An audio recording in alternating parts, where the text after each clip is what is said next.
Hi, this is Arts Alive. I'm Lynda Philippi, and my guest today is Ann Lane.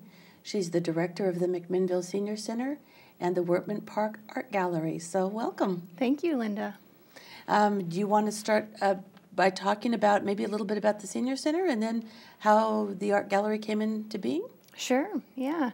The Senior Center is located in Wortman Park and has been there for about 16 years now. And about a year and a half ago, we decided that we wanted some artwork up and we wanted a nice rotation. So we decided we'd go ahead and set up our own little gallery there at the center. So we decided to call it the Wortman Park Art Gallery based on our location. And ever since then, every 2 months we've had a new artist have their work on display. And has that been pretty well received? Very well received. I knock on wood every time I say this, but I haven't had to actually go out and seek artists. They come to us, and I feel so grateful for that. Many of our artists are local seniors themselves, and we've had silk paintings, we've had watercolor, and we've had a wide variety of art that's come through that gallery, and it's been wonderful. So you don't limit the gallery just to senior artists? That's correct. Okay. We don't. Okay. So anybody from the community who is an artist can approach you about maybe getting into the rotation? Yes, yeah. Okay. Yeah. And I do coordinate the gallery, and we handle all of the displaying and working with the artists, and it's turned out to be a great thing. We've had a tremendous response. We try and do a artist reception at the beginning of every show, and those every time we do them, they just get bigger and bigger, bigger, and more people come, and it's wonderful to see the support in the community. For many of our artists, it's the first time they've ever shown their work. Really? Yes.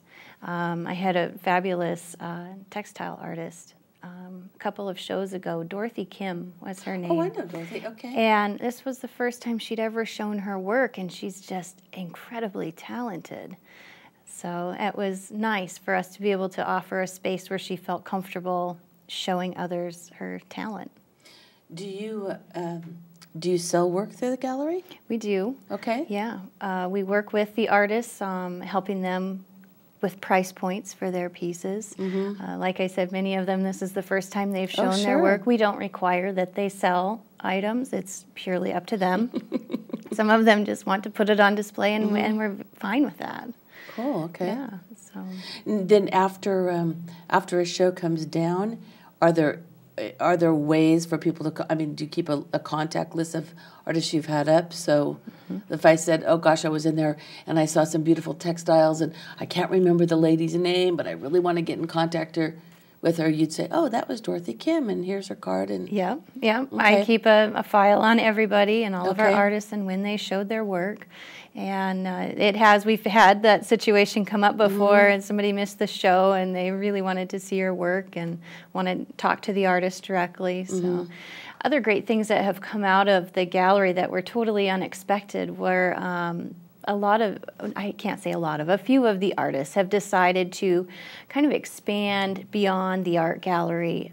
Dorothy did a presentation on weaving and natural dyes and her medium. Daryl Nelson has shown his work there, and he decided to teach a watercolor class during the time that he had his work on display. So it's kind of evolved with some of the artists beyond just showing at the gallery.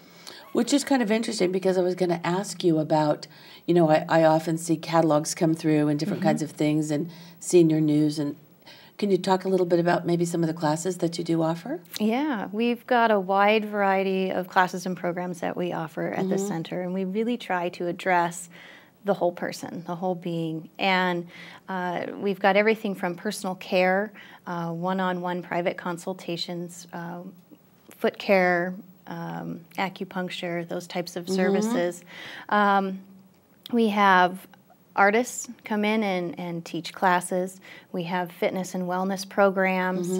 We have financial consultation speakers come in. We do tours, day tours, overnight tours. We have a wide variety of special events. We just kind of do a lot of different things. And is this a situation where people can come in and sort of drop in? Absolutely. So that's not a membership required or fee to just be there. You can come in and see what the options are. Absolutely. Okay. And pick up our guide, see what's going on, and come and drop in. Do you have anything particularly interesting going on this summer? This summer we host the outdoor cinema. It's open to the public. We show PG movies. They start this Friday and they run for 6 weeks. Really, this Friday? Yes. Oh, great. Okay, that's wonderful. I know that is this kind of new for you, or have you done this for several years? The Senior Center? I've been managing the Senior Center for the last 4 years. No, but I mean the outdoor movies. Outdoor movies for 3 years. 3 years, okay, great. Yeah. Wow. Yeah. And I guess one of the things I was going to ask you about is, I know that you've been at the Senior Center for quite a while, but isn't it true that it seems like it's really expanding and evolving in terms of the services that you offer? Absolutely. And we try and keep up with trends regionally and nationally, what's going on with senior centers and what do we need to do to remain relevant. And you've got to become very versatile. We are not just a place for people to come and hang out. We need to offer services. We need to offer recreational experiences.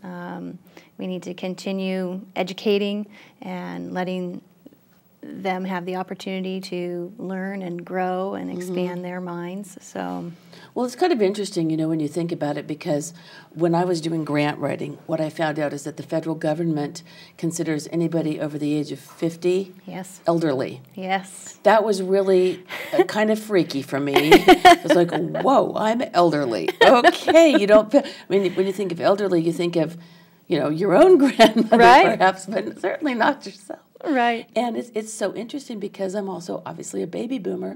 And, collectively we're all aging, and kind of how many, 1,000 a day are turning 65 or something, or maybe it's 1 million a day. I don't know. There's a lot of us. It's a lot. Yeah.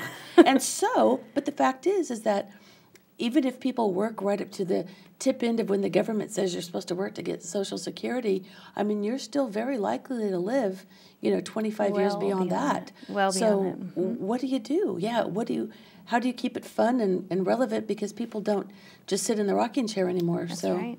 And that's a huge challenge that we face, is if seniors are being recognized as 50 and above, oftentimes that can be 2 and 3 generations we're asked to serve.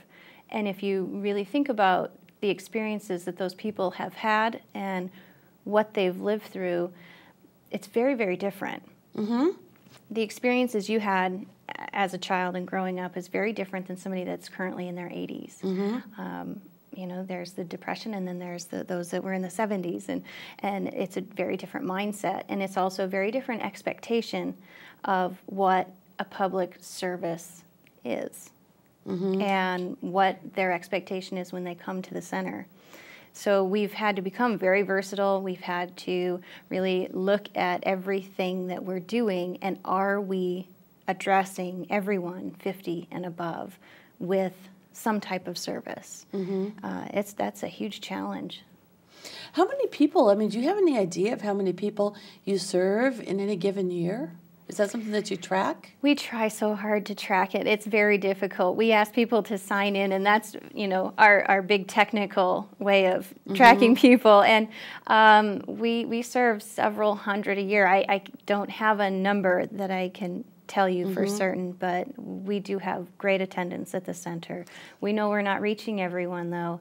And like you said earlier, many baby boomers are still working, and we have to address that. So we're working in that direction. I think it used to be, for years there was this whole big thing about people didn't want to, admit that they might need a therapist, for example, because, there was the whole stigma about mental health. Yeah. And maybe there's still some stigma about, well, I don't know if I'm ready for the senior center or not.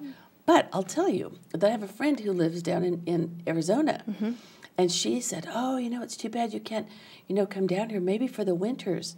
And so we went to one of those, my husband and I drove out to one of those really cool retirement communities on the golf course, and you have to be a certain age to be there. And I was like, I could live here in a heartbeat. It's beautiful. It's the golf course. There's water, fountains. But it's the community center part of it, and all the classes, the huge pool, all that. And you think, this is the life, really. Yeah.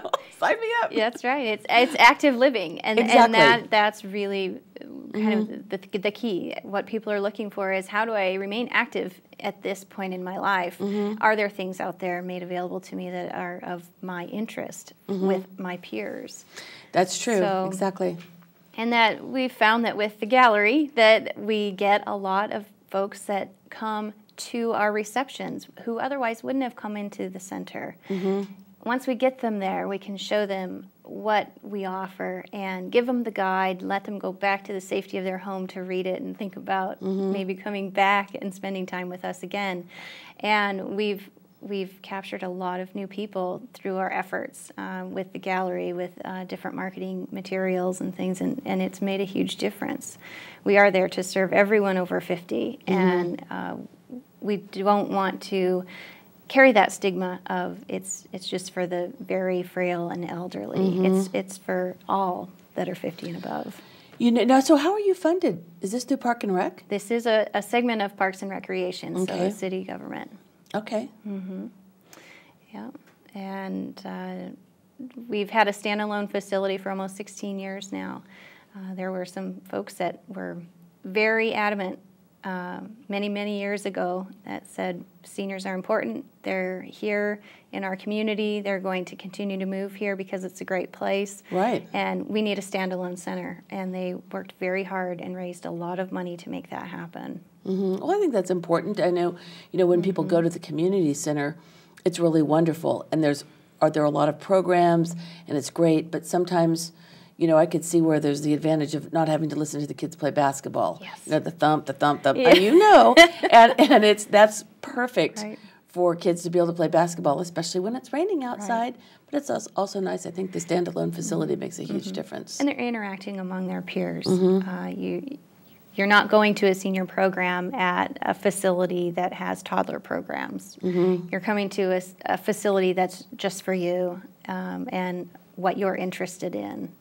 So that's what we try very hard to make sure, that all of our rooms are full all the time with activity. So now, do you still run the Meals on Wheels? Yes. From there? Okay. Yes, that's a huge program. Huge program. Unfortunately, there's huge need for it. It's great that we have it available, and we also do meal site there at the center every day at noon. So you serve a meal? Okay, and then you also do, and you're probably always looking for volunteers to help with that program. Yes. Absolutely. Yeah, we contract with Northwest Senior Disability Services, and they run that whole operation, and they run it beautifully. Well, I will say, that kitchen that you have there is wonderful. I've actually been involved in many events there, and I think, it's a really nice kitchen. Well, we're pretty spoiled. I think we've got the greatest place out of all of the buildings in the city. We're in the park, and we've got a great space that's very well cared for. Our patrons adore our facility, and they take extremely good care of it, and very respectful.